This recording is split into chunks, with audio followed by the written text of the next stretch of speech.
Good evening, everyone. Happy Sunday. Trust we have had a very fruitful, exciting, productive weekend. Pleasure.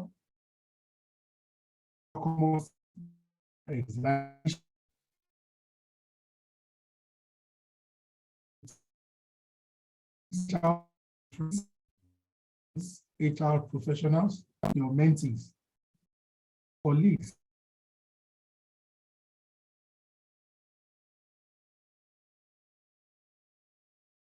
honored and called with us, LG Leslie George. He is an extremely busy man. But of course, we all know him for one thing. LG is synonymous with what? Knowledge. Is synonymous with impartation. Consistently, over the years that I've known him, dishing out knowledge, dishing out information, either for a good fee or for free. He is a benevolent, generous giver. Okay, any moment from now, he's going to kick off.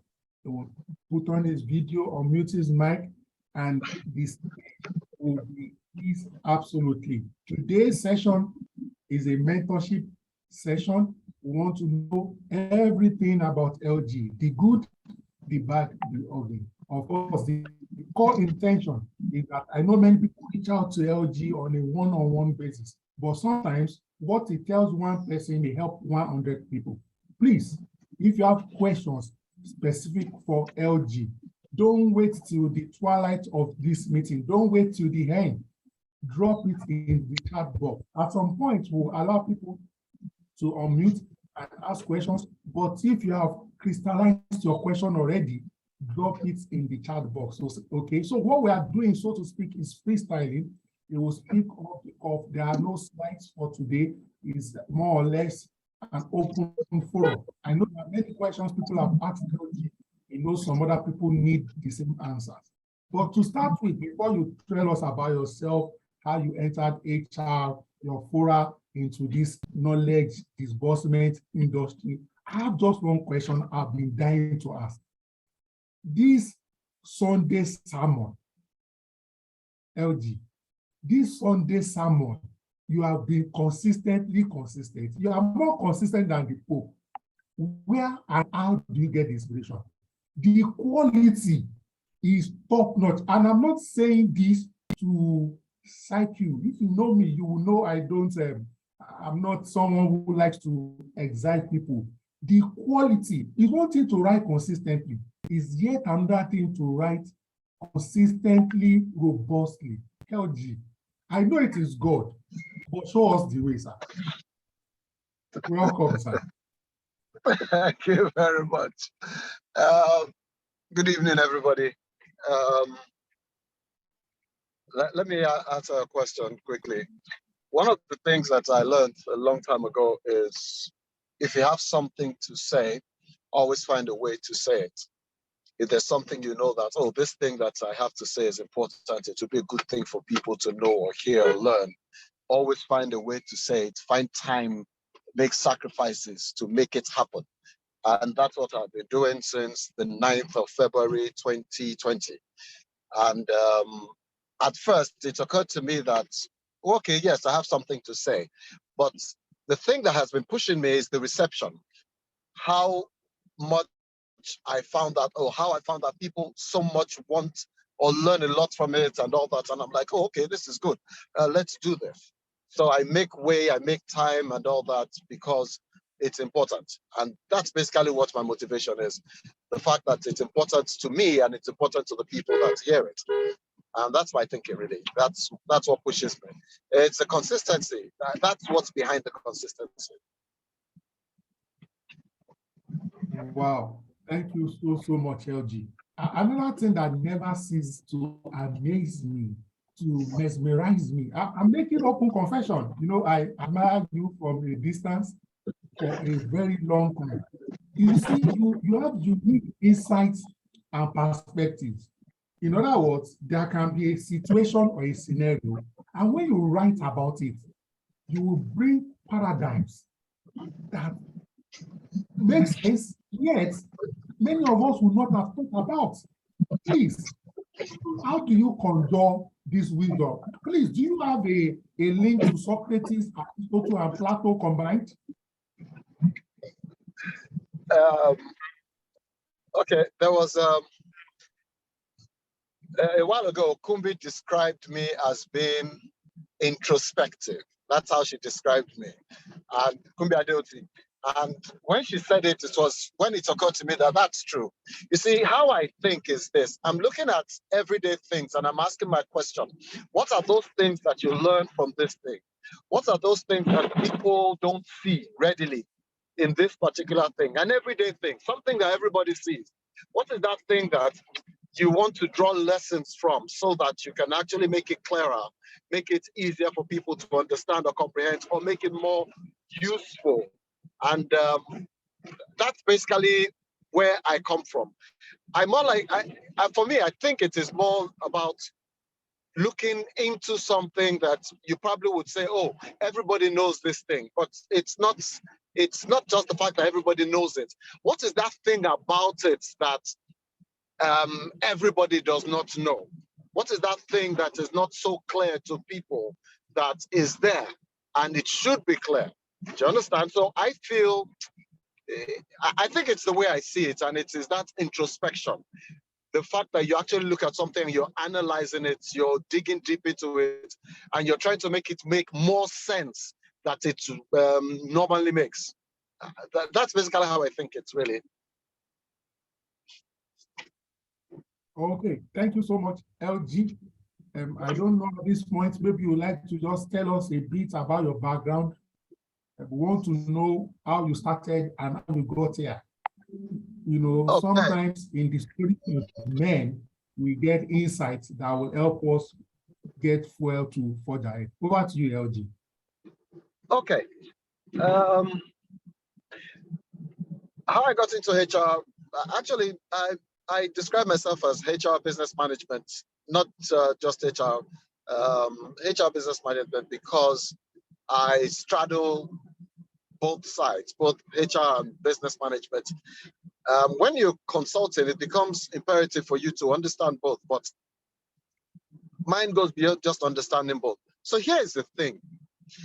After I did my master's degree in human resource management, I started work and I started a lot of all those things. I think in about 2 years after I did that, I started to talk to people, individuals, people who were starting businesses and organizations and all that, and advisory capacity, like you can do this, you can do that and all.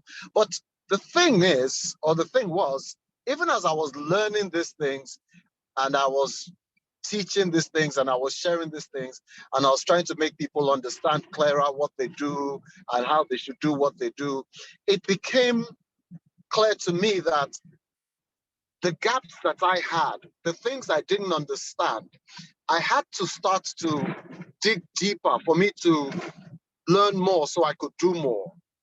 I started to dig deeper so that I could understand more, because the more you understand something, the clearer you can make it.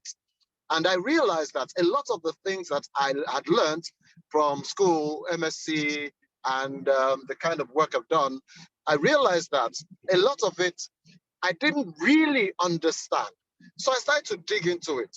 Today, you hear me talk about human resources, I talk about business management, I talk about people engagement, I talk about all that, I talk about strategy, and it's sounding like, this guy is Abi well. Yes, but it came from a place of not knowing, not understanding. And I asked myself, what do I have to do? So what I did was, like I said, I dug deep into a lot of things and I wanted to see it clearer so I could make it clearer. At some point, I was, I think my first HR job was group head human resources. That was the first job I took as HR, which was a very interesting thing. So as group head human resources, I learned a lot. And one of the first things I learned was, look, an organization doesn't really care about you if you can't do what it actually needs. I learned a lot. I learned to understand corporate politics, to understand organizational politics. I learned to understand the idea of what we like to call, what we like to term as, what's that word? Loyalty today. I understood a lot of all those things from that first job. And then I had issues with them, where they had issues with me because I wouldn't shut up and I wouldn't just keep quiet. And I wasn't a yes man, which was a problem. If you're in an organization where they just want you to always say yes to all sorts of nonsense, you're going to get very frustrated. And I was not that kind of person. I was not a yes person. So it was a problem for them and all that. I left there and I moved on to do my own thing. And in doing my own thing, I understood that, look, man, you cannot teach people something you do not know. You cannot consult on things you do not understand. And that's where my understanding and the depth that I've been trying to develop grew. That's where it started to grow. To understand these things, to understand what I was saying and what I was sharing. I learned quickly that you cannot say things to people that you do not understand clearly. And once I learned that, that was the starting point for me. That was the starting point for me. So in talking, in sharing, in teaching, in training, I came from a perspective of training that when I'm training today, you're seeing it, you're listening to me, you can hear me talk. And there's some things I'm talking about I learned 20 years ago, I learned 25 years ago, and it became clearer to me. But when I talk about them today, it's sounding like, oh, this guy is amazing. Yes. But then that's where it came from. It has been a long time, and I've been digging and I've been building and I've been learning and I've been turning things over and over so that they are clearer to me, so that I can make them clearer to whoever it is that I'm consulting for, whoever it is I'm advising, whoever it is I'm writing for. And that's the reality. That's basically the reality. So, background. Yes, I've been around. I've been all around corporate Nigeria. You name the industry, at some point I've been there, and I've been doing all sorts of things. And I have what you describe as a broad understanding.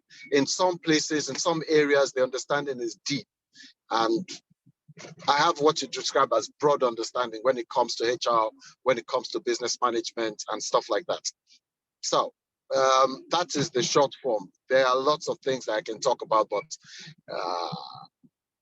the story is long. The story is plenty.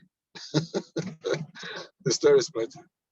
Wow, wow, wow. That's a very beautiful, very powerful, very insightful intro. You dropped quite a number of gems in the last 5-10 minutes that you have been, sharing with us about your background, and it shows that. So if I may put you on the spot, how much, like an estimate now, rough estimate, like how much would you have spent on either training, buying books, knowledge acquisition, the likes? Some people just want to be like you. And how much time have you really invested in some of these things? Just to give us an idea if we need to bridge the gap between where we are in terms of knowledge and where you are right now. Okay, let me say something, and I say it a lot of people who know me. I'm not what you describe as a reading person. I have a lot of books. I have a lot of books, but I'm not what you describe as, sitting down reading and all that.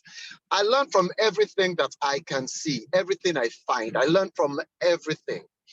I'm doing, for example, if I find a book, I look at the book and I say, oh, I like this book.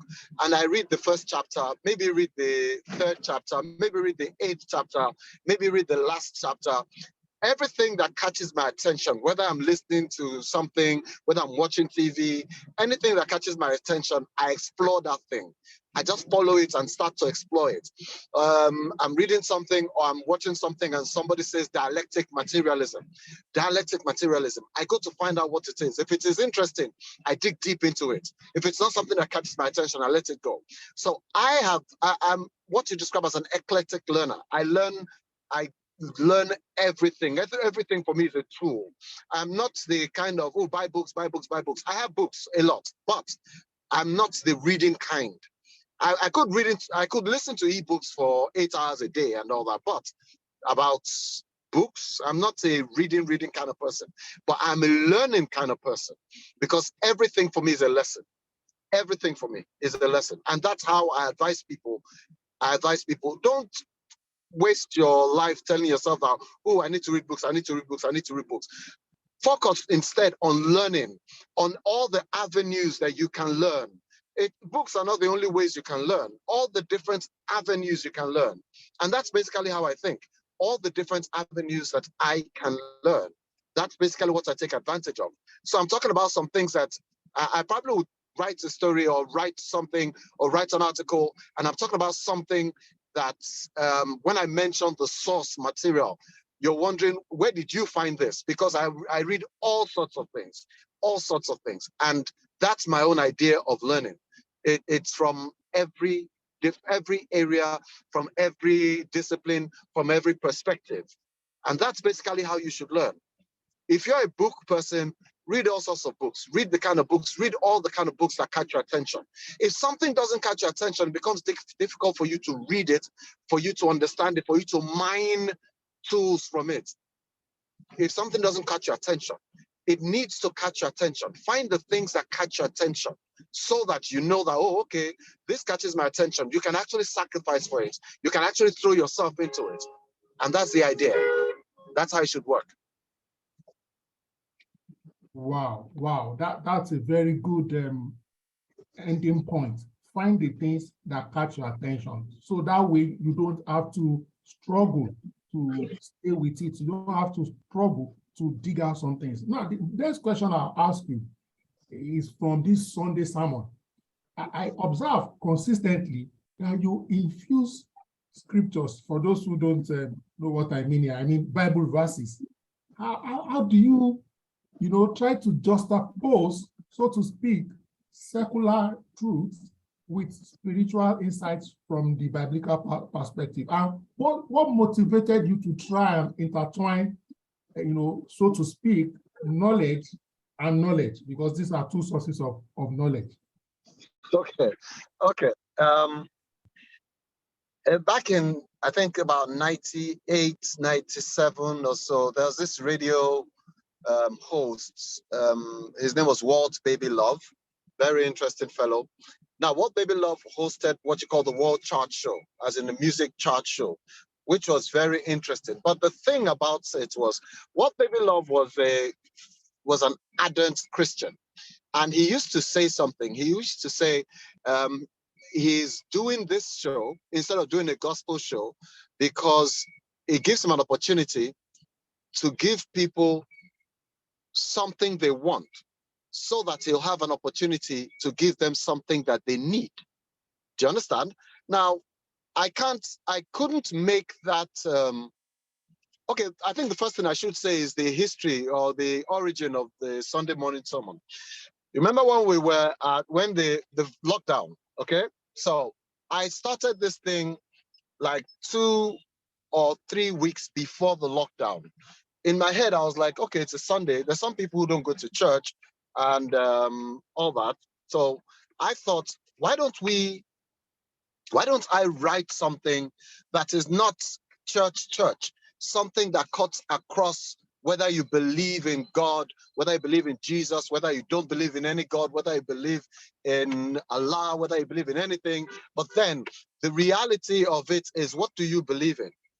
And I wanted to use that idea to share life lessons. I didn't want to make it churchy. I didn't want to make it Christian. And I didn't want to make it completely secular either. Because the truth of the matter is this: what we believe is what informs our actions. The things that we do are informed by what we believe. If you believe that there is God or there is a God, you're going to act in that particular way. It's going to affect how you do the things you do, the decisions you make, the choices you make. I'm not out to tell people who believe in God, but I'm out to tell people that there is a reality beyond the one that you have, or beyond the one that you're aware of. And that's basically why I did that. So I tried to find the things that the Bible says about whatever it is I am talking about. I don't have to come preach to you. I just say the things as they are. And that's basically how I see it. I just say the things as they are because I don't need to start throwing scriptures at people. Blah, blah, blah, blah. Sorry. I don't need to throw scriptures at people. I just need to let them know that there is a reality beyond the one that you're holding. And I don't have to make you feel like you're a bad person because you're not a Christian or whatever it is. That doesn't have, there's no, it is not part of the agenda. The agenda is, I realize that, yeah, and if you notice, I say a lot of things from the book of Proverbs because one of the most neutral books in the Bible is the book of Proverbs. It's neutral because it's just talking about wisdom, and what Solomon did was, the history behind the book of Proverbs and Ecclesiastes was Solomon's, well, Proverbs, he sent people out to a lot of areas around the world to gather sayings and words of wisdom and anecdotes and all that from different cultures, and he puts them together. If you read that in Ecclesiastes or so, he mentions how he actually puts the book of Proverbs together. And because it is what we describe as wisdom of the world, that is wisdom that the world has, that the world has curated. That's basically what Proverbs is. And that's why you notice that a lot of times when I'm talking and I'm quoting scriptures, I quote from the book of Proverbs because it's wisdom. It's wisdom that you and I are aware of. It's wisdom that people who are Christians, people who are not Christians, people who are atheists, it's wisdom that they are aware of. And we use that. And I use that. And that's basically the idea behind that. And like I said, it's not a church thing. It is an informative thing. It is to create awareness. And I think it's working.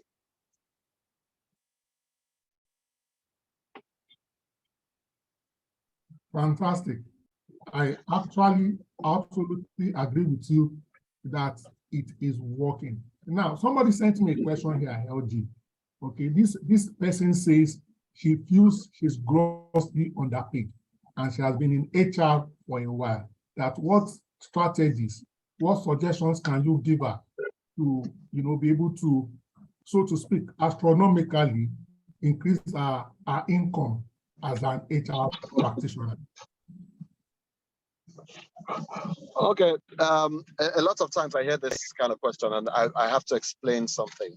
Listen, whatever it is that you're doing, you need to first develop that thing and develop value in that thing before you can exchange that thing for the kind of value that you want. It then becomes value exchange. When you don't have what other people need, you can't sell to them. So let me explain. You're a HR person, you're a HR practitioner. You need to raise the level of your HR engagement. You need to raise the level of how well you do what you do. You need to raise your understanding of the field, of the discipline. You need to raise how the level at which you engage. You need to raise the level of your knowledge, of your understanding. You need to raise it to the point where it attracts more, it's worth more. If you don't know how to, if you can't make it more valuable, you can't sell it for more. Do you understand what I mean? If you can't make what you have more valuable. And another thing for HR people, let me say this, to make yourself even more of a hot commodity, move a little outside the areas of HR, move into business management, move into finance, move into operations, move into, you name it. Be eclectic, gather information to make your own understanding of what you do robust. HR is what you describe as a productivity center. That means that your job is to help other functions become more productive. And for you to be able to do that, you must understand what other functions are doing. You must understand how you can help. You must understand what you can contribute to make them more productive. If you want to sell something for more, that thing has to become more. How do you make what you have your experience, your understanding, your skill, the level at which you demonstrate that skill. How do you make it more? How do you make it worth more so that you can exchange it for more? Do you understand? That's the idea. You need to be able to learn more, to deepen your understanding, to deepen it, so that when you're talking about HR, you're talking about HR and you're buttressing with concepts from business management, concepts from this, concept from that, so that you're what we describe as an all-rounder when it comes to management concepts. That makes you more valuable. When we talk about HR and all the idea of giving HR a seat at the table, there's no table you're going to sit at if you do not bring value to it. You must be able to bring value, and you can't come to the table and just talk HR. It's not going to work. You need to bring value beyond that. When we're talking strategy, you can contribute. When we're talking the problems with operations, you can contribute. When we're talking about problems with mergers and acquisition, you can contribute. That makes you more valuable than the average, the everyday, the regular HR person. That's the idea. Become more so you can do more. And if you can do more, you can earn more. It's not that's basically it. Okay, thank you so much, LG, for that response. Some people say that sometimes part of their challenge is their salary history. Okay. So because they've been on 150, 100, okay, and, they are not able to, let me use this phrase, achieve a quantum leap, maybe 800, 1 million. Of course, quantum leap will vary from individual to individual. And same thing also applies to some HR practitioners who are, let me use the word self-employed. They are not a big practice or firm. They are not able to charge, so to speak, premium. Because if they charge premium, they may not be able to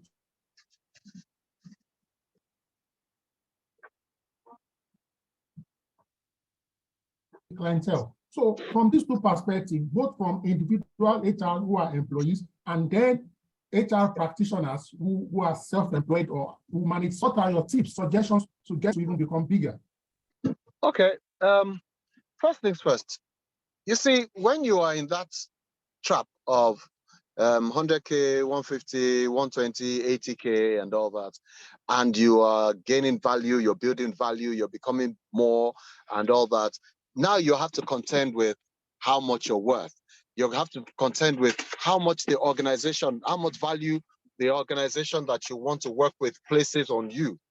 Here is the problem. The problem is we keep thinking that when they put out a when they put out a like an advert, like an ad, when they put out an ad for a job opening and they say the salary is 450, 500, 600, and you're a person who has been earning 100 and 200.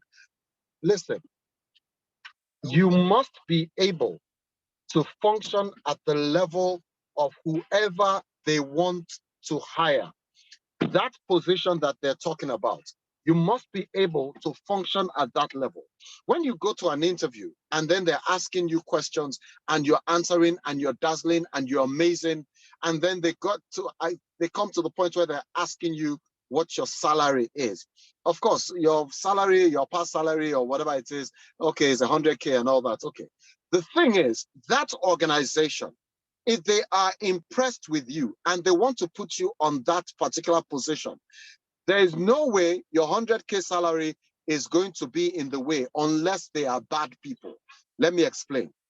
There's some people that will take advantage of you, knowing fully well that, oh, okay, he used to earn 100K.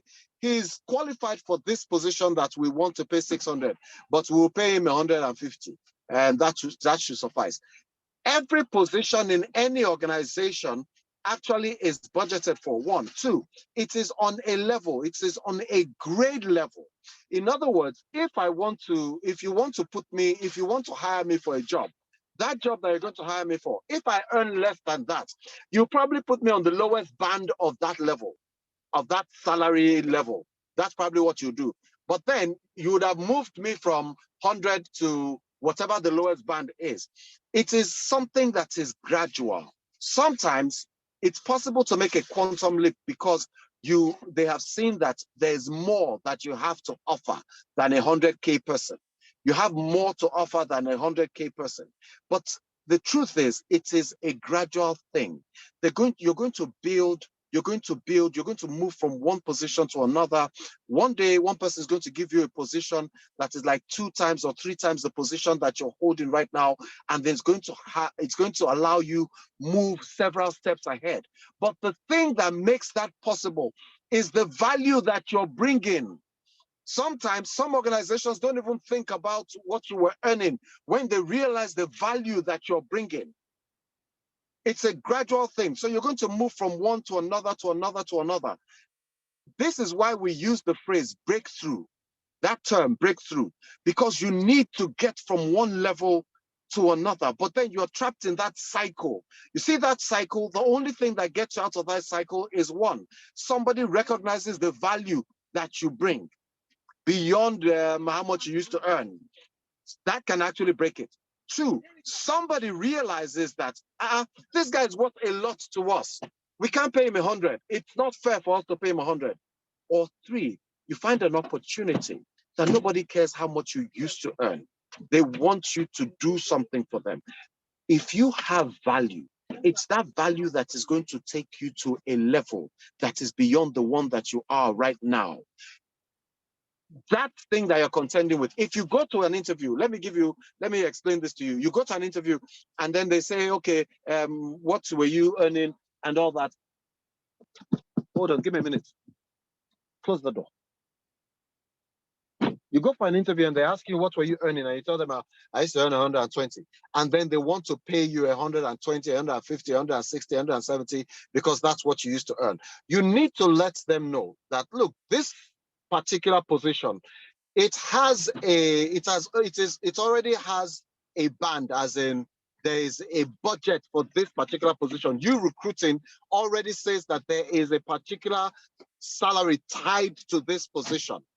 They need to let you know. They should stop asking you what your salary is. What do you want to pay me? That is what you need to ask. What do you want to pay me? It's not how much I used to earn. That's irrelevant.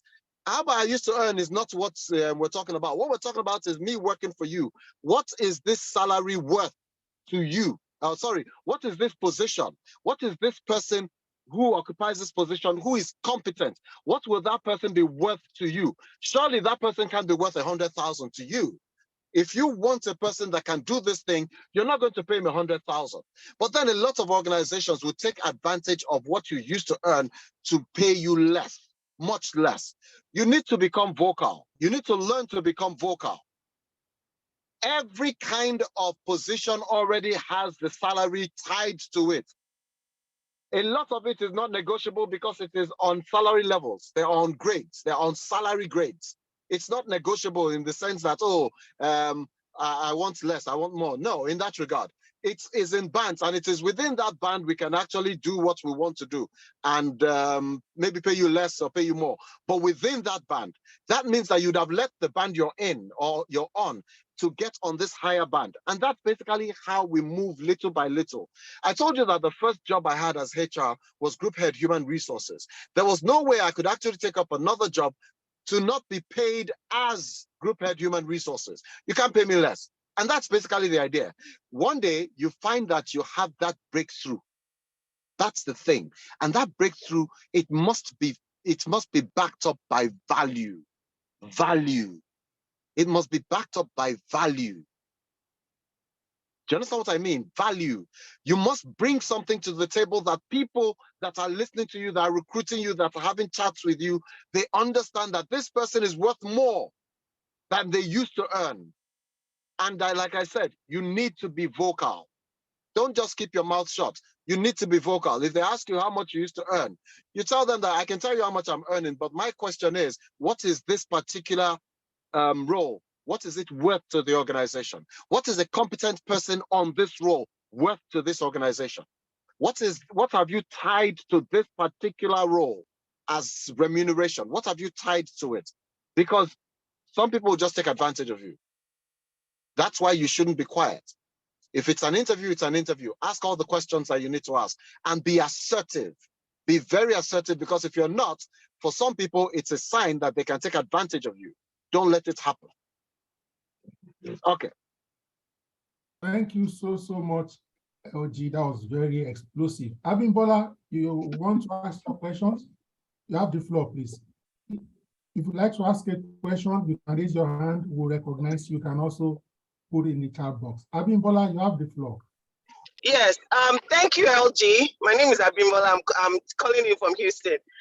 So I'm so happy, to hear all of this that you're saying, because I was just screaming the car as you were talking, like, this is me in this man, and this is this man in me, because everything you're saying is spot on. But you see, the problem that we have, because I've had to deal with a lot of working with family-owned businesses, and there's always so much sentiment, but they keep forgetting that you as an HR professional, you're meant to guide them, teach them how, things are done, but try and understand as well, because there has to be a merge between you and management so that everything works out. But eventually they see you as someone who basically is only concerned or care about the employees. Now, I always say one thing to them, that your employees are your greatest assets.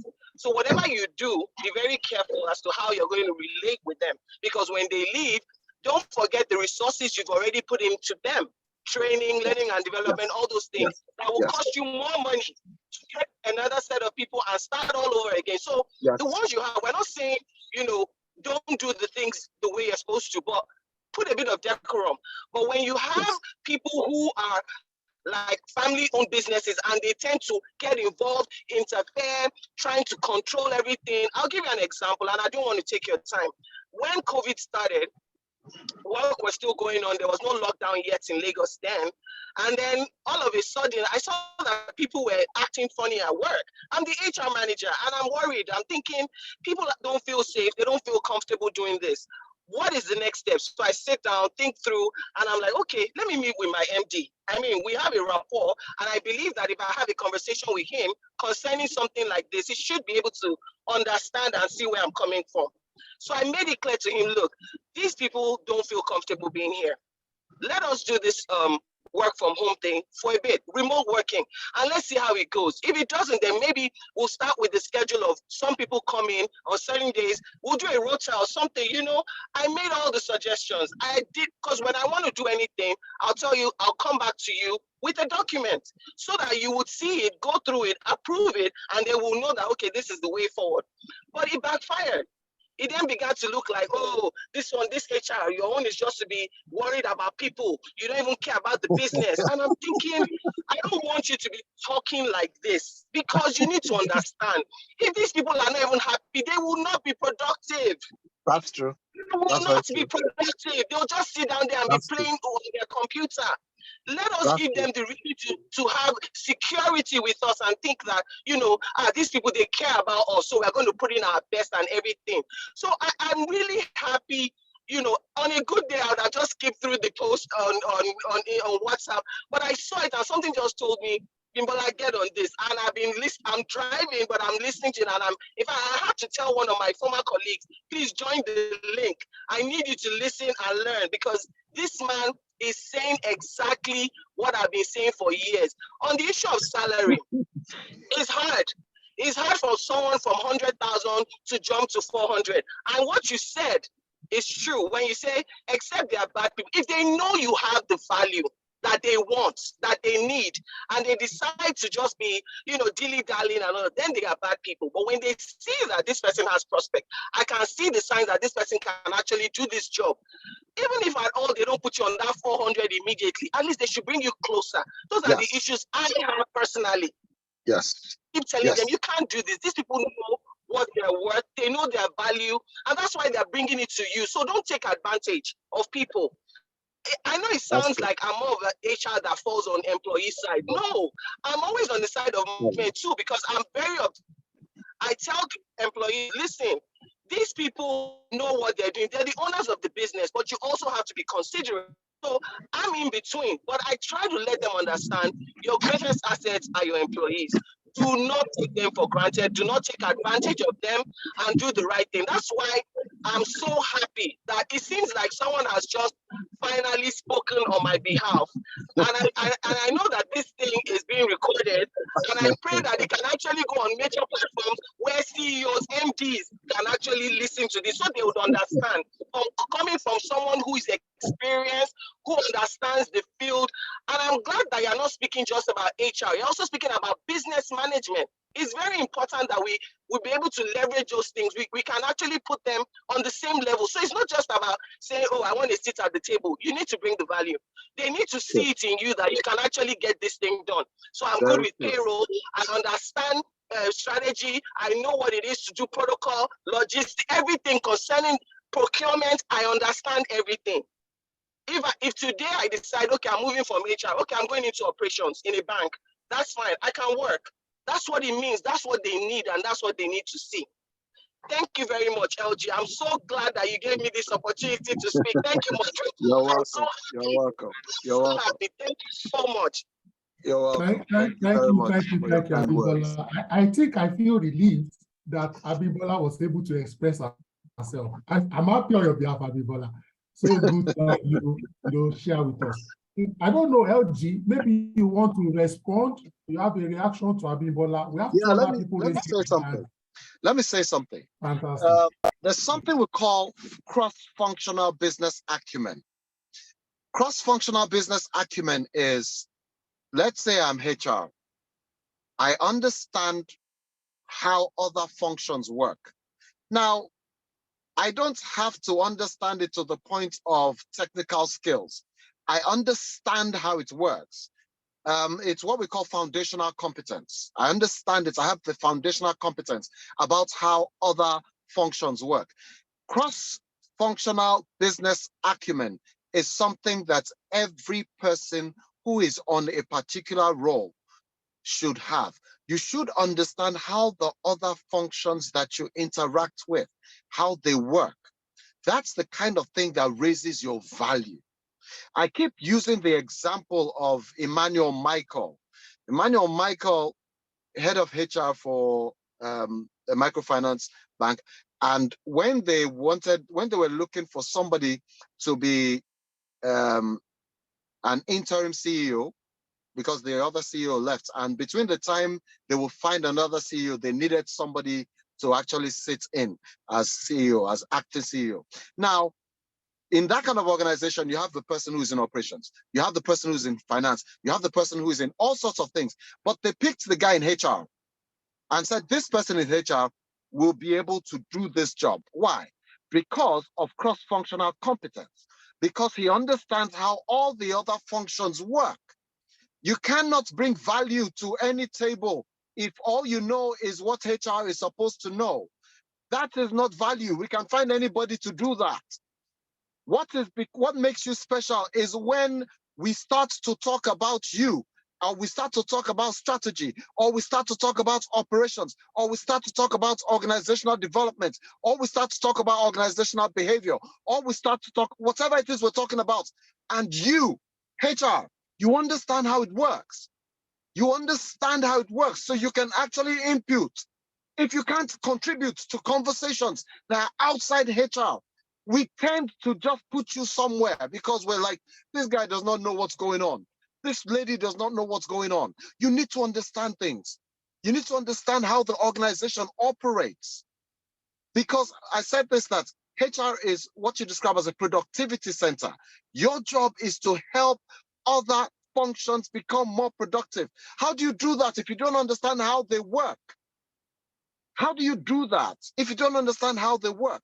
HR is supposed to stand in between the people side of the organization and the business side of the organization. You look at the business and ask, what does it need? And then you go to the people side and then you make sure they have what they need to function in the business side of the organization. That's your job. And for you to be able to do that, you must have cross-functional business acumen. That is what brings you to the table to get a seat. That is value. Yemi, thanks. Thank you. Thank you so much, LG. Very eloquently articulated, very persuasively, communicated. He who has an ear, then let him hear, somebody needs to widen their skills, their competencies. Don't complain when they are giving you assignments, so to speak, from other departments. Yes, you are HR, but you must be able to do way more than HR. I like also when Abimbola mentioned quickly that she could confidently fit into operations. I also like the reference LG made with respect to ED, Emmanuel Michael, who stood forth handsomely as CEO for about 4 months or thereabout, and he did an excellent job. Now, let's quickly go to Deborah. Deborah, I can see your hands. You have been enabled to speak. You can unmute Okay. and speak, Deborah. Thank you very much, sir. Thank you, Sayoji, for this talk.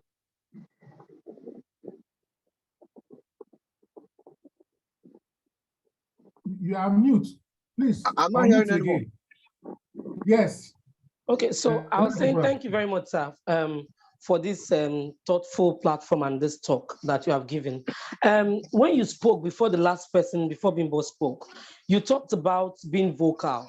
It's not all the time, maybe like, yes, do, when they say do this, you do this. And so for, we know the current situation of the country now. If you go for an interview and you begin to be vocal, no, I want to know this, I want to know this. For me, because I've once sat in a panel too, they'll feel like this one will be a problem in this company. Let's not give her the job, or even if the potential is there. So that's another problem we face, why we will not be able to be vocal. That's number one. Then my question now is, how do I deal with politics? It might be like I'm digressing, but I need to know how to deal with politics and being vocal and I'm coming out straight, because I'm this person, I come out straight. If you like it or not, I'll tell you this is white or this is black, and that is it for me. But my boss will tell me, my former boss will tell me, Debbie, is not always white or black. It's in between. Don't stop saying this is white and that is it. Stop. You would not get anywhere. And I noticed that it even delayed my promotion or movement. It didn't even make me move. I had to move out and before, but because I know my words, but because I would always stand for it is black, it is white. My boss said, no, you must play politics. You must not do it like that. You must not say it like that. So I don't understand. How do I merge politics and being vocal and saying the truth and being thoughtful and doing my job at the same time? Okay, let me correct a notion. When I say vocal, it's an interview. You can ask questions. You're allowed to ask questions. However, it's not just asking questions, it's how you ask questions. For example, somebody says, what was your last salary? And I say that my last salary was 110,000 naira. However, I know that this position that you actually have is already budgeted for. 1, 2, it already has a particular remuneration tied to it. So my last salary doesn't become relevant in this case. So I would like to know, what is the remuneration for this position? It's not a matter of quarrel. You're not being, when we say vocal, I'm saying that you should be able to ask questions that help you, questions that make things clearer for you, and then questions that make them understand that you know what is going on and what you're doing and all that. If you're quiet and you only respond, for example, doing interviews, at the end of interviews, they ask you, do you have any questions? A lot of us say no. Or we just ask some kind of ridiculous question that doesn't do anything, so that it won't seem as if we ask questions. Ask questions. Ask questions. It's not a matter of badgering people. You don't have to badger them. You don't have to make things difficult. You don't have to act like you're causing them all sorts of pain. No, but you can ask questions in the most innocuous way. And at the same time, you're saying what needs to be said. That's what I mean by that you being vocal. You need to be able to speak and say the things that need to be said. Let it be on record that you said it, even if they don't agree. But then, yes. And before you're vocal, please think through whatever it is you want to say. Think it through first before you start to voice it. A lot of times we say things because it sounds nice in our heads, but it's not the fact that it sounds nice. It's the fact that you've thought it through before saying it. It's very important, because at that interview, you're doing a lot of things. And one of the things you're doing is you're creating an impression. You need to create an impression of the kind of person that people want to work with. Okay? See, interviewers, when we're recruiting, there are three things we want to know, regardless of how we put it. I say this a lot because it clarifies a lot of things. There are three things we always want to know as recruiters. Whether we're doing assessment center, whether we're doing whatever it is we're doing, these three things are the things we want to know. One, can you do the job? Do you have the skills? Do you have the competence? Do you have the experience? Do you have the know-how? Do you have that's the first thing. Can you do the job? The second thing we want to know is, do you want to do the job? Is this the kind of thing you like to do? Is this the kind of thing you love to do? Are you passionate about it and all that? That's the second thing. First, can you do the job? Two, do you want to do the job? And the third thing recruiters want to know is, can we work with you? You see, your interaction with them at an interview tells them a lot about whether they can work with you or not.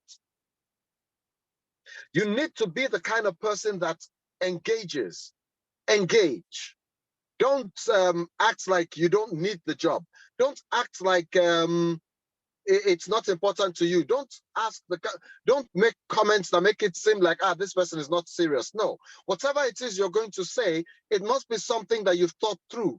Now, if you're in an organization and you're a vocal person, let your being vocal be based on things that need to be said. Not just the fact that, I feel like. No, everything that you say within the formal frame of being within an organization must be calculated. It must be thought through. You must ask yourself, how will this thing appear? How will this thing sound? If I say this, what will X be like? What will X think? And all that, because it is important.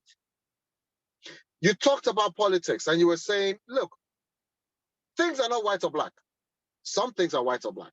Some things are just white or black, whichever you want. Some things are not.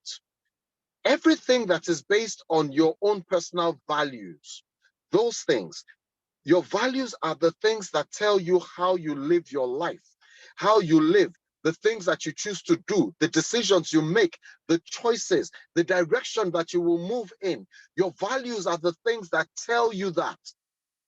When it comes to your values, it's black and white. It is black or it is white. That one is there. However, in the context of organizations, you need to be the kind of person that is creating community, that is creating connections, that is creating alliances. Don't be the kind of person people don't want to hang out with, people don't want to talk to, people have a negative or bad opinion about. Don't be that kind of person. Be the kind of person that builds relationships with people on your level, with people on the level below you, and with people on the levels above you. Be the kind of person that is connected. Know people. The reason you need to know people is this: your competence can take you far, but it can take you only so far. Your skill can take you far, but it can take you only so far. Relationships are tools. Every kind of relationship is functional. We can use them. There are times when the people that we have in our circles will come to our aid when we cannot help ourselves. Those things are important. Those things are important. You cannot be the kind of person that says, I come to work and do my work and I go home. I'm not here to make friends. Nobody's asking you to make friends. Nobody's asking you to have people that are close enough to you to come to visit you in your house. No, that's not what we're asking. We're saying that in the context of working within an organization, you must be amiable. You must be a friendly person. You must be the kind of person that when something goes wrong for you and people find out, they're more than willing to run to your aid. They're more than willing to rally around you. You must build alliances. The kind of things that you need to say, you must find a way to say it. You must say it in such a way that it is not offensive, but it is true. It's not offensive, but it is true.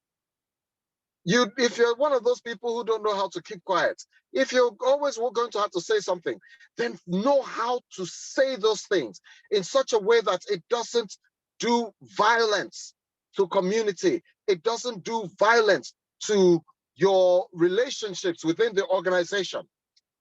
Anything that violates trust, anything that violates confidence in you, anything that violates anything that has to do with you in relationship is doing violence. And you don't want to do violence because it comes back to you. It comes back to you. Organizations have a way of rooting out anything that doesn't fit. If you don't fit, there's a problem. If you can't fit, then you know that you shouldn't be there. Okay? There's some organizations that you know that I should not be in this place. In such places, find a way out, prepare your exit, and then leave. But then, if you're in an organization, you must find a way to fit. You must find a way to fit. It's important for you to fit. It's important for you to create alliances. It's important for you to create relationships. It's important for you to know how to say the things that need to be said. Don't be the kind of person that is talking and just saying whatever it is they feel like. I don't care whose ox is God. I'll say what I feel. You cannot say what you feel. It's only an idiot that says everything they feel. This is how it works. Create relationships, sustain those relationships, build those relationships, and those relationships become tools for you. That's politics. Politics within any organization. Politics simply means power, how power is distributed, how power is gotten, how it is distributed, who holds it. That's what politics is. A lot of people don't understand what politics is. It's power. In an organization, you must know where power resides. You must know, and you must be able to recognize when power is being used against you. You must know the people who have power. You must know the kind of things that you need to do for you to be able to either use power or access power. If you don't know the people who have power, know the people who have power. That's how organizations work. But do not be a person who is kneeling down for people, who is subservient, who is kissing feet. Don't be that person. Be the kind of person that is assertive. Be the kind of person that understands what needs to be said and done, when it needs to be said and done. Be that kind of person. Okay? We can talk about politics more. If it really interests you, maybe you can chat me up. Thank you so much. Thank you so much, LG. Very deep, very insightful. Yetunde Akintoye, you have the floor, please. If you'd like to ask a question, raise your hands or drop it in the chat box. Go ahead, Yetunde. This night has really been so hot, as in on a fire mode. Yes, thank you, LG. Thank you so much for joining for this night. As in, I'm so happy I didn't miss it. Yes. Though I just transitioned, I just joined the HR, what's it called, HR career, and I can remember vividly during my interview, I asked questions. I don't know. I'm the kind of person that I just believe you keeping quiet, you miss a lot. Of course, I know when not to say something and when to say something. So I see myself asking questions. Even though I'm coming from an admin side, I had like 10 years administrative experience and just coming into the profession. Before then, I've just like you said, that's not all about reading, it's about learning as well.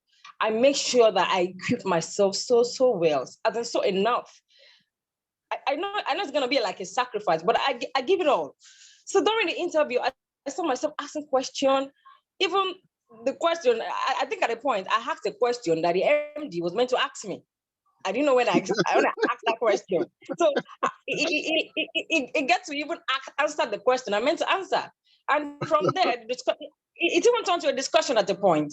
So when it comes to the salary part, and he asked me what my salary was, and I told him, and he asked me what my expectation was, I went like ×5. No, let me just say ×4. And it was like, wow, how can someone just coming into the profession and you're giving this price? I just let him know. I think what I said that day was like, we all know what the economy is saying. So you won't want me to come to the job right now, and in the next 2-3 months, I'm out. And I also remember telling him that I shot a lot of shots. So I'm sure coming to this interview is one of the shots I shot. So you not grabbing me now means I'm going for somewhere else. I don't know where the confidence came in, but I know I just sat there and I was speaking on my mind. And at the long run, like 3 days later, I got the offer, and even more than the pay I requested. So joining the office, I noticed that I was even paid beyond the band that I was meant to be paid. I don't know why, but I see myself that I think he saw something in me, and that really gave me the drive to even give more. Like I want to, as in, I'm now yearning more to learn, not just to read. I just want to learn more. I want to grow more. Also, my office, we are into we're a stockbroker firm, so we're into asset management and stock and all that. So, I at a point like 2 months after joining the firm, there's a particular time we are meant to work on some documents, and someone that's just coming into the firm, I don't know what the documents are all about, so I don't want to mix them up. And one thing my MD said that day was, if you don't touch those documents, you won't know what's in there. So I went to the document, I started checking through. And do you believe that just me checking through those documents, I started learning more on the job because I'm pushed to do something and I see myself doing it. During those times, I saw other people from other departments like compliance, the stockbroker coming to me for advices. And I don't even know that I'm giving them advice that are so useful. It's because I gave myself the time to learn more and to even learn on the job, because I believe is that way I can grow. So also, just like you said, that HR should try to know more about the business. Yes, it's really vital. I'm still learning. Sure, I see myself trading in the next few months now. Maybe I may not just be a professional trader, but I see myself doing that. So we should not just be owed down by what we can wholly do, or just like say, okay, HR is just about the people. It's just about, I want to go beyond that. Though I'm not looking at being an HRP, but I just want to go beyond just being an HR. About last week, one of our employee came to me and was like, HR, do you believe that since you came into this office, there's been life? And I was like, I want to know more, that there's been life. How? She said one thing that struck me. She said, before I came in, the office is always quiet. Like everybody just do their thing and leave. Once I came in, people even stay beyond their closing hour. Like someone that is meant to close 5 is staying like 6. Because they believe there's someone that maybe, I don't know, that speak for them or something. I don't know what she saw, but she said, thank you for coming in. And that really made my day that day. I don't know what I've been doing. I can't say this is what I've been doing, because I always tell people I'm like a baby in this profession, but maybe the things I've learned so far has really pushed me harder to even be doing some things and see some people that had higher experiences even asking me for advice. I don't even know when I'm giving the advice. At the point when I give advice and I'm writing it maybe on WhatsApp, I see myself copying that same discussion and saving it for myself, because I don't know, maybe I may not remember what I said to you next 1 minute. So I just believe that thing I said right now, I think it's hitting a deep point. So let me just keep it for myself to read later. So always be open. That learning thing, I don't know. I'm just real with continuous learning. You can never be not in learning, so just keep doing it. That's what you're supposed to do. That's how it should be. Yeah, so that's what I'm saying. I'm always using this to advise those transitioning as well, that you can do it. You might not see that office that would give you that pay that you want, but you can start. Because at the long run, when they see that value in you, if it's a good office, if they are good people, when they see that value in you, you see yourself growing. At a particular point in discussion, I see my boss stylishly telling me I'm going to get a car. I was like, hey man, it's inside of me. I'm like, oh God, let this thing come through, come through so quick. But there's a time that it would chastise me. I see it as a learning process. I receive it because I know as I'm learning myself among the HR group that I am, I'm also learning from my boss, and I'm also learning from all other employees in the office. I see that myself going to them for advice. Accounts come to me. I don't like maths. I don't know. I'm a person because I hate mathematics. So I see accounts coming to me for advice. I was like, okay, what am I doing right here? So we should just keep learning. We should never see that learning as a continual thing. That's true. That's very true. All what you're saying, I'm just in the kitchen here. I'm eating my leg on the floor, like yes. And I'm like, what's wrong? I said, you won't understand. Thank you so much for this night. It really made my day. So thank you so much. You're welcome. Let me say something briefly. Yemi, please let me say something briefly. You see, your organization gave you more than you were asking for, because they realized that your value was beyond the one that you were even thinking in your mind. They know that, okay, for us here, this role is paid X amount. You were asking for something that was less than that X. And they decided that, no, let's not do that. Let's pay you what we would pay anybody who's occupying this role. That is what is supposed to happen. Some organizations will refuse to do that and pay you less because, yeah, I used to earn 100. How can you come and earn 400 or 500? That kind of thing. Another thing is this: learn as much as you can. When we talk about business acumen, three things. Understand how organizations make money, how companies make money. That's the first thing. Organize how companies make money. Understand how companies make money. Two, how your company makes money, not just any company. Understand how companies generally make money, one. Two, understand how your own company makes money. And then three, understand how your clients, your own customers, your own clients, how they make money. Three, those three things you need to understand. That gives you what we describe as a panoptic view when it comes to business acumen. You need to learn, you need to understand, you need to bring value. What you did at that interview was engage. You engaged. And because you engaged, they realized that this person is engaging, and not just engaging, there's value in the engagement. They realized that. That was basically what happened. And then with your colleagues and all that, you engage. You're engaging, and that's what they're seeing. The person that's coming to tell you that since you came here has been, it's because you engage. And it's not just engagement, it is engagement in value. You're bringing something. You're bringing something that they didn't have. You're bringing something they should have. That is what makes the difference. That's what makes the difference, that level of engagement. Okay? All right, so. Thank you so much, LG. Uchechi Oji is raising his or her hand. I'm not too determinate about the gender right now, but you have the floor. Uchechi.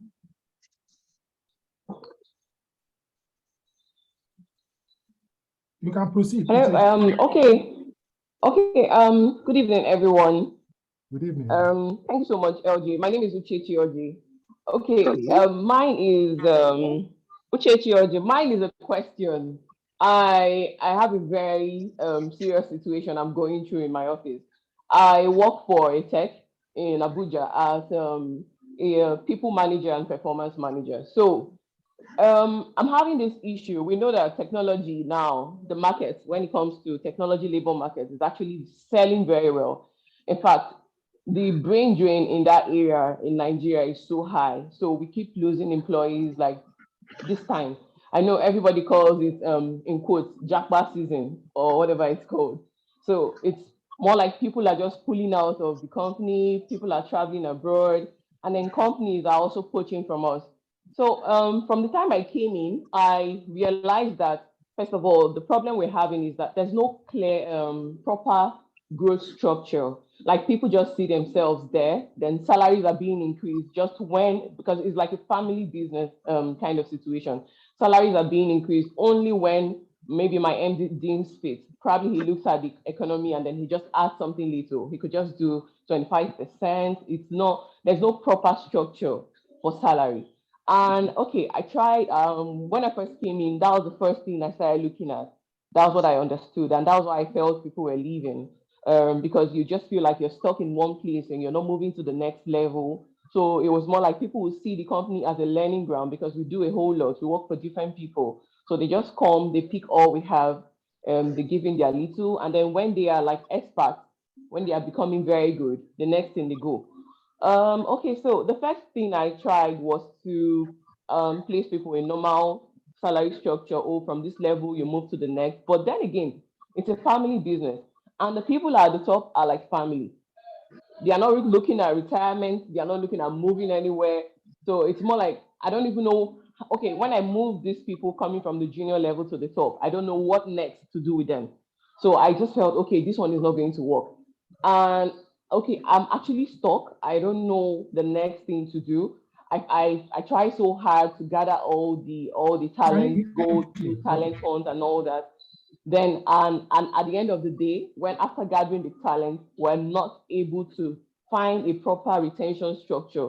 That's exactly what I'm going through. And I don't know if there's any suggestion or the kind of, I don't know, pay structure or growth structure that could help probably retain our talent that you would suggest? Thank you. Okay. You see this thing that we talk about as in the jackpot problem and all that. It's not a typically Nigerian thing. In tech, tech is like service industry right now. Tech people are coming and going.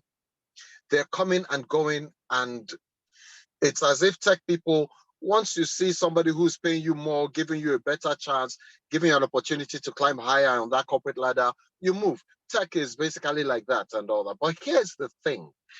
Anybody who is working in an organization that you have employed, they must be able to see reason to stay.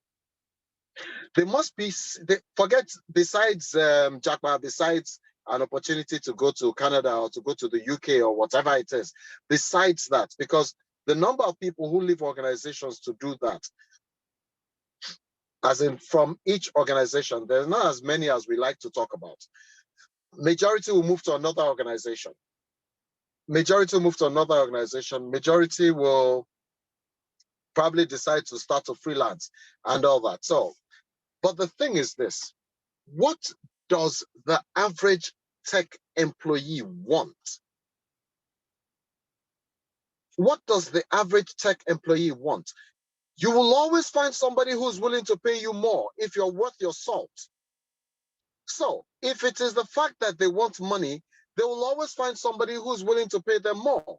So they will always be willing to move. But the thing is, it's not every one of them that's moving.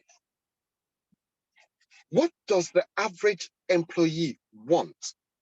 When a person comes into an organization, that person must be able to see the path that they can take to you said that the organization doesn't recognize a lot of things because they're thinking like a family. It's not a family. That's the problem, and that's the mistake they're making. There must be a career path for everybody that comes into that organization.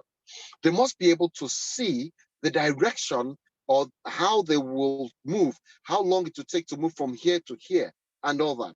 When people are poaching, usually they want to pay you more. Usually they want to put you on a higher level, which means that the career path that had been drawn for you here is quicker on the other side because they will move you higher up.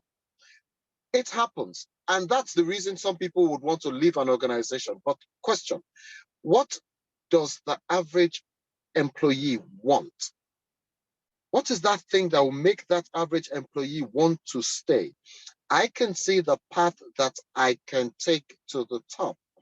I can see how the organization, the plan the organization has to help me grow. I can see where I will be in a year or 2 years or 3 years if I stay. You must know what people want. And then you must know if your organization can give them or can make it available or can provide it. Listen, you can't retain everybody. It's not going to happen. We have what we describe as retention strategy, talent retention strategies. Find what people want. What do they want from an organization? What will make them want to stay? We have push factors, we have pull factors. Those push factors are the things that are driving people out of the organization. Jackpot is not one of your problems because it is every organization. It's not just yours. Do you understand? And in some organizations, they don't even have the issue. But then that is a push factor. Another push factor is the organization doesn't engage. Another push factor is the organization doesn't have a structure. So I don't see where I'm going. I don't see where I'm going to be next year or the year after. Another push factor is the culture of the organization. If people are leaving because the organization is a certain way, is in a certain way, people are always going to leave. People are going to come into an organization and use it to mark time where they are looking for something better. The question is, what do people want? What are those pull factors that you can create that will make people want to stay? One, your organization must engage. All this thing we talk about engagement, employee engagement and all that, your organization must engage. Engage means that the the employee sees the organization, it sees what the organization is doing, it sees what the organization is willing to do for him or her. You must have a plan for your employees, and they must know what those plans are. You can't increase everybody's salary. That, oh, I'm going, okay, come, let's increase the salary. Oh, I'm leaving, another company has come, no, let's increase the salary. You can't do that. You must be able to develop a pull strategy. What keeps people? What will keep people, regardless of what's going on? Okay, because there's some people who are going to want to leave. But what do people want?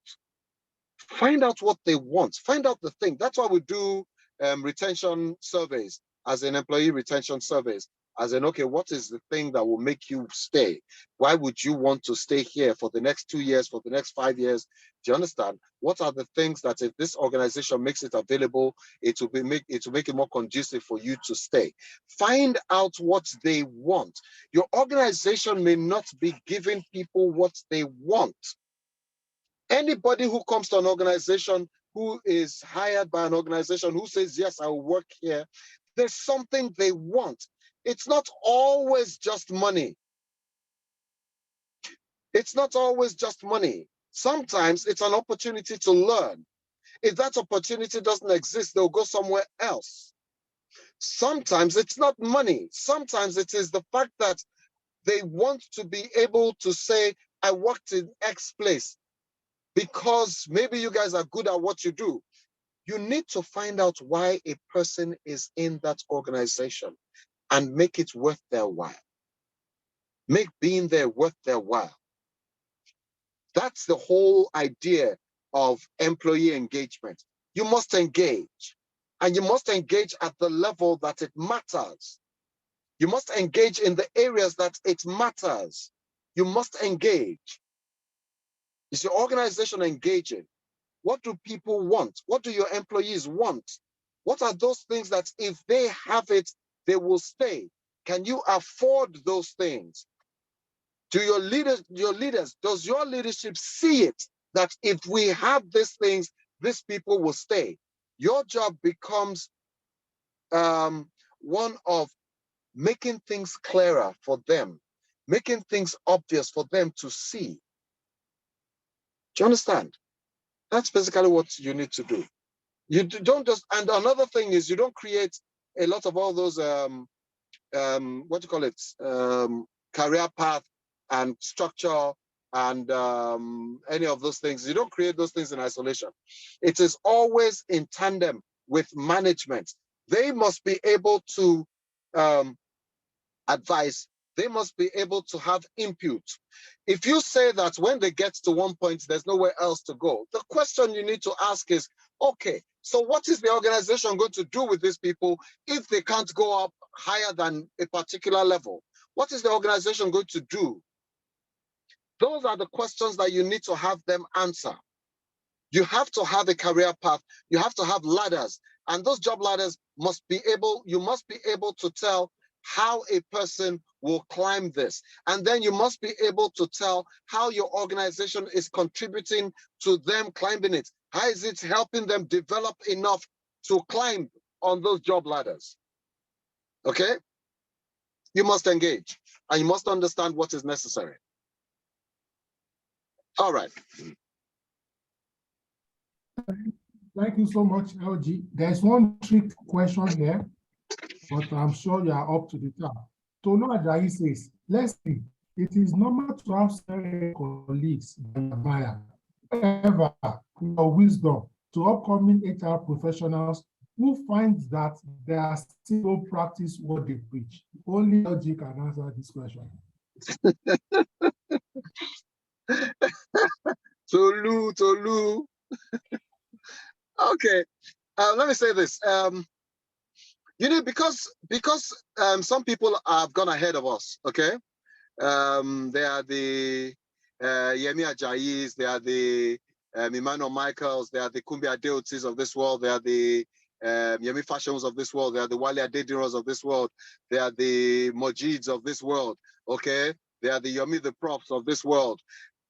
A lot of people have gone ahead of us, and we are coming in, and we are looking at them. We're listening to them say things. We're listening to them advise, but they're not practicing what they preach. Let me say something. A lot of people ahead of you that you look at, and they are practitioners and all that, they are not the yardstick for behavior. Let me explain.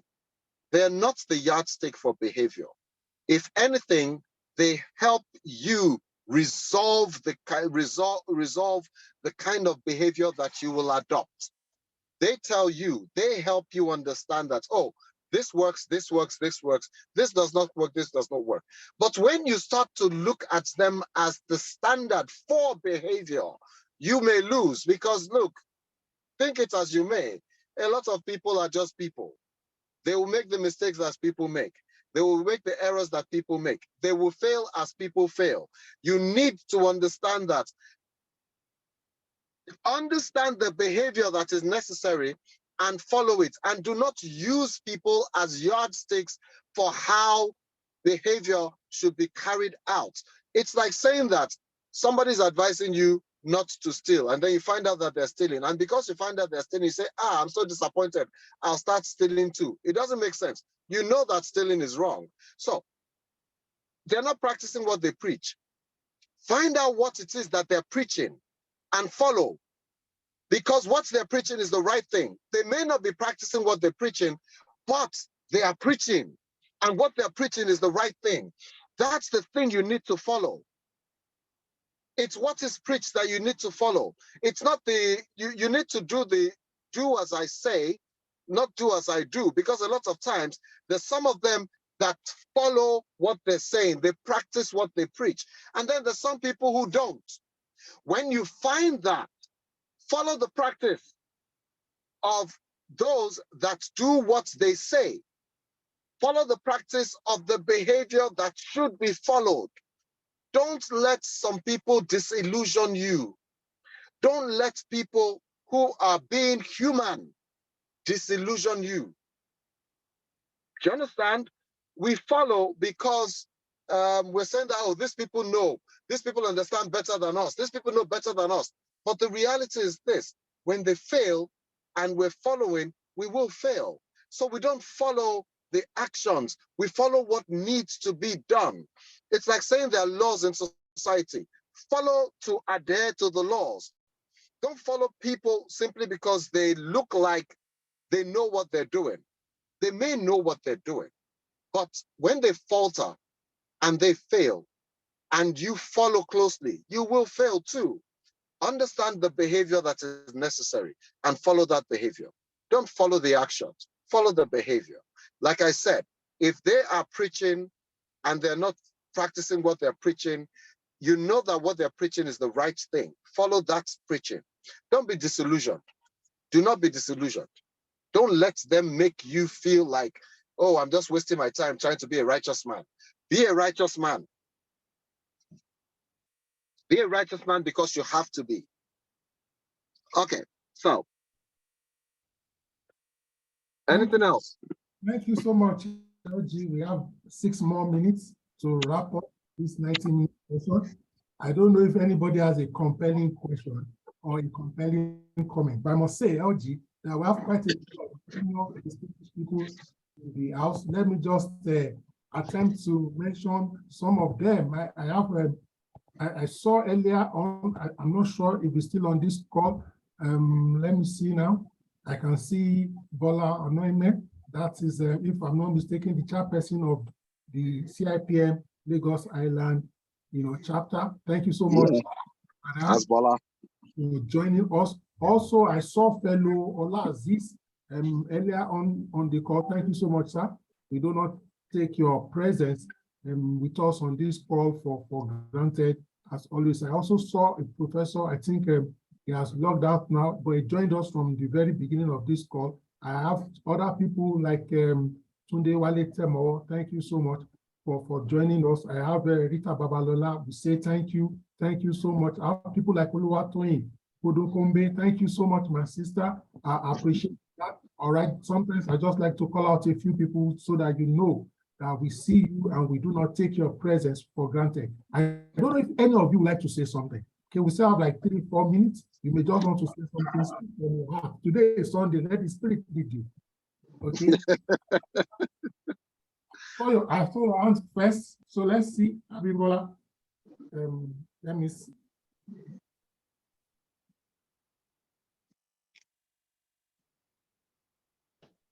Just a minute, I'm trying to.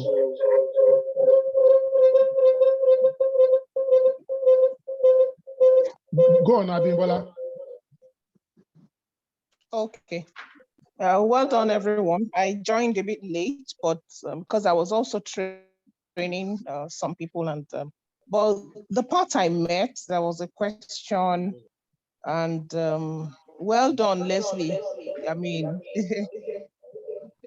I don't expect anything less. We've been at this for a while, so I'd just like to bring a word that I think can sort of summarize what Leslie just said and help somebody, because it did help me when I heard that sentence.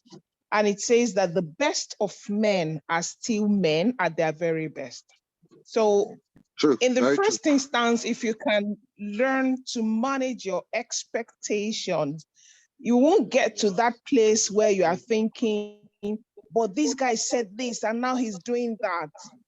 Look at your own life. You will find that there are certain things you thought you knew and then you failed at the time you were about doing them. If somebody saw you at that time that you were failing, they would say you are not sticking to your words. So whereas some of these people are double-minded people, they act in double ways, there are some who sincerely wish and to practice what they're preaching and try to do that, but at different times they fail. So if we come from that approach, we would not feel bad when we see people who are supposed to mind that the best of men at their very best are still men.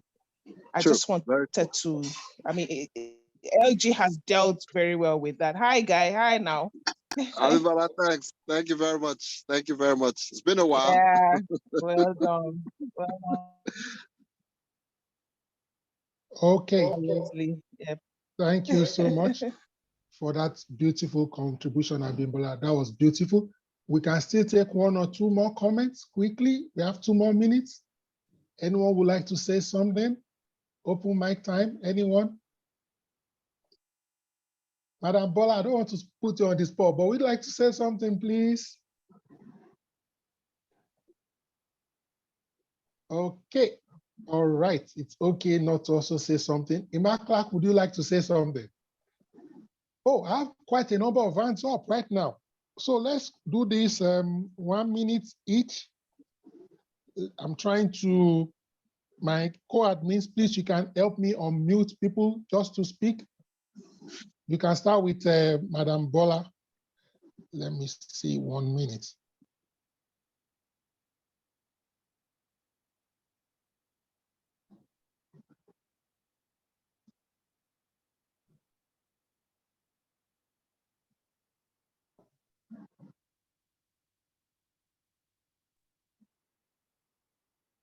So good evening, everyone.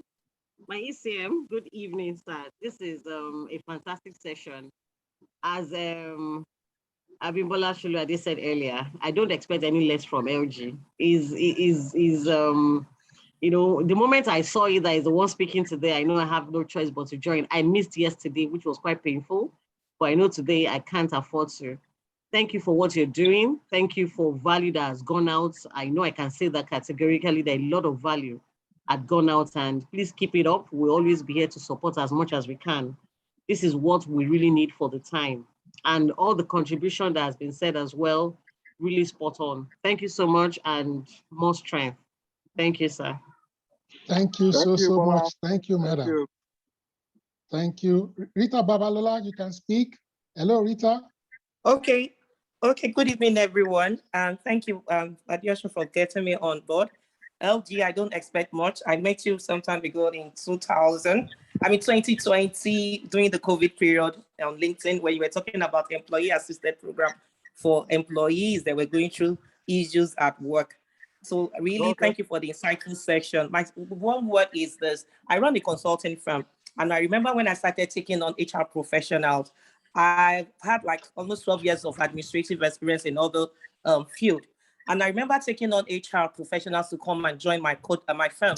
And then most of them would tell me they are HR professionals. And I'm like, they've all reached, we've gone past the issue of I'm an HR professional. You must know how the business makes money. You must be concerned about how I generate revenue, how I make business, repetitive business. That is what makes the business stick. So I really appreciate the fact that you took time out to explain the business acumen of HR. Thank you. Thank you very much. Thank you so much, Rita. All right, Tolu Ajayi, are you there? Tolu Ajayi, quick one. Okay. Oluchi Okonkwo, you want to say something quickly? Can you hear me now? Yes, please. Go ahead. Oh, all right, awesome. Yeah, good evening, everyone. Well, I just wanted to give a shout out to LG. I think oftentimes we do not often recognize our seniors or people who actually are leading with value. And I want to say here that LG is one of those people that, for me, is a person of integrity, much more than technical expertise that anyone can have. To have someone of value and integrity is really being scarce these days, that especially in Nigeria. And so I just wanted to salute LG and to just cheer him on that, you know, all that you're doing and all that you keep doing for the community or to the community, please keep it up. Know that even though people don't talk about you, they know who you are and your values speak for itself. So thank you again, LG. Tolu, thanks, man. Thank you very much. Thank you. Okay, Sheyi Adegbola, quick one, 30 seconds, Sheyi. Yeah, thank you, LG. Wonderful. Your last concluding statement is actually very important for those of us that find ourselves in the union environment. Engaging these guys will actually help your life. I can tell you, because the expectation is actually far different from what the management is planning. And by the time you sit with these guys, you realize that it's a different ballgame entirely, especially the lower cadre. Yes. I tell you, the best way to engage this guy is what you just concluded. Thank you. Again, some of us met you during COVID and it's been a change world entirely. Thank you so much, LG. Thank you very much, sir. Thank you very much. Thank you very much. So much, Sheyi. Oluwabusola, please. Oluwabusola. Yes, I'm here. Thank you so much, sir, for setting up this meeting. And I want to say big thank you to LG. I know I did a lot of after concerning Sunday sermon. Comment on what you said about caring for everything when you know that as HR practitioners, I think it's important that we know when we need to take a leave, when we need to take a bow, because we know every battle that we can win. We know how the HR profession is. Okay, so I just want to add to that if you're in your office, organization that your work is being taken, you are not given the room to work because you know what HR entails. You may just need to leave because, like what somebody may comment on about HR top leaders that do not what they speak. Sometimes you find yourself in an organization where you can't do anything. I've been there before, so I know what I'm talking about. So if you know that your value, like what LJ said, that it's your value that will make you to stand with either white or black, you can't stay in between. So if you're in that position, it's better that you think who you are and you take, I know it's not easy because of the economy and a lot of things, but let me tell you, keep what you do, keep what you practice. Professional of importance, just need to think appropriately. Thank you so much. Thank you. Thank you very much. Thank you. So LG, I'd like to say thank you on behalf of the over 90 people who joined this call at different times. Thank you so much. We pray that God will bless you, that your wisdom will not run dry, that your business will continue to prosper. I don't know if you have any final shot. I'm almost tempted to say, would you pray for us? But do whatever comes to your mind, just pray.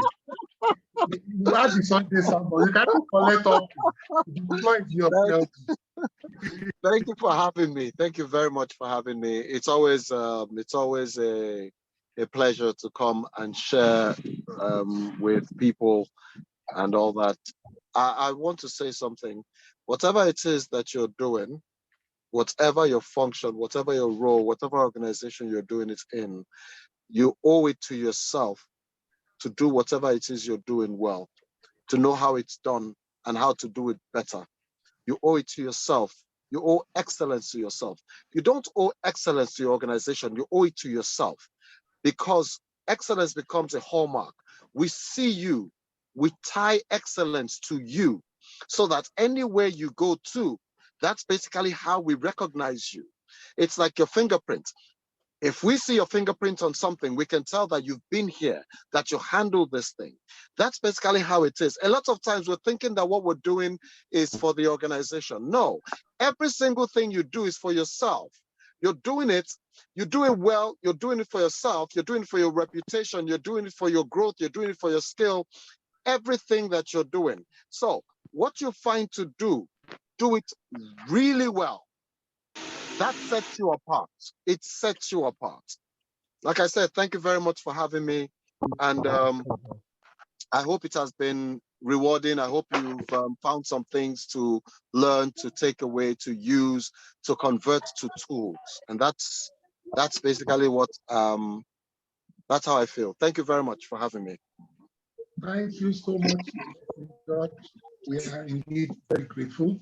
Please enjoy the rest of the evening. Have a productive week. Good night, everyone. See you soon. Stay blessed. Bye. Bye. Bye, sir. Has been a refreshing session. Bye. Bye, everyone. Go. Bye. Good night. Good night. Thank you, LG. Yeah, bye, everyone. Wonderful night. Head. Thank you. Good night. Bye, sir.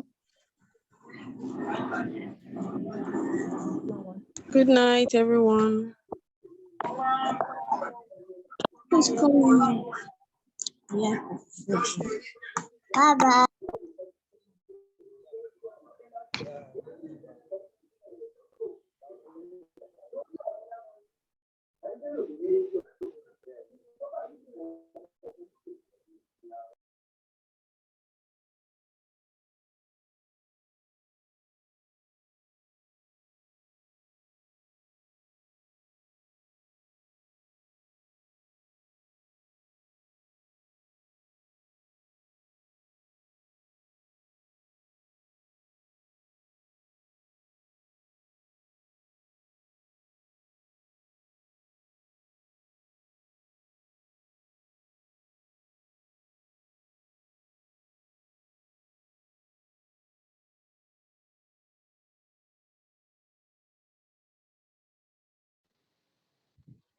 Good night. Bye-bye. Thank you.